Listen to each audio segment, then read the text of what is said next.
We continue to make progress toward a strong global climate agreement this year in Paris. All the G7 countries have now put forward our post-2020 targets for reducing carbon emissions, and will continue to urge other significant emitters to do so as well. Today, world leaders wrapped up their annual two-day G7 summit in Germany.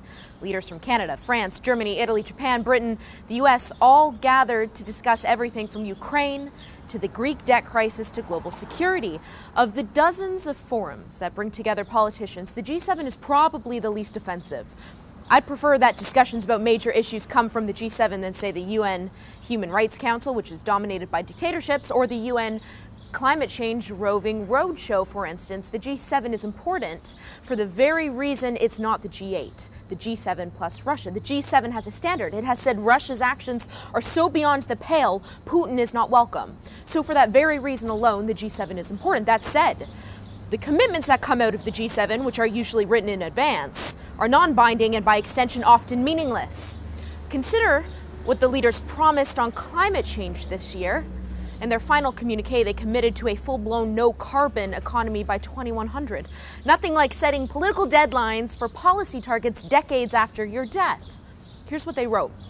We emphasize that deep cuts in global greenhouse gas emissions are required with a decarbonization of the global economy over the course of this century. Ironically, the world's largest emitter, China, wasn't invited. This absurd commitment is nothing more than a worthless feel-good statement that will no doubt be trumpeted as a major achievement by environmental activists.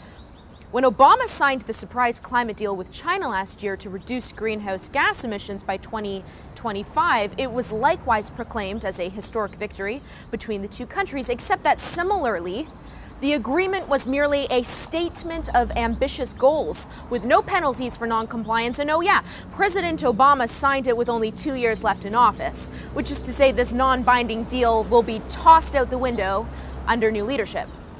How could any politician commit to something 75 years from now? Imagine if a politician in 1915 made a decision on what the world would look like in 2000. I'm still waiting on those flying cars we were promised. Harper's already been criticized for begrudgingly going along with the declaration, but the truth is Canada, and Japan for that matter, were the only nations at the table who were the least bit honest.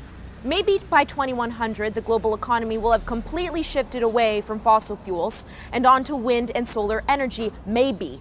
But if that happens, it will have been because of technological advancement, not because some politicians made a statement in Germany in 2015.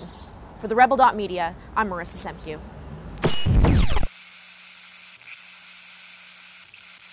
Thank you.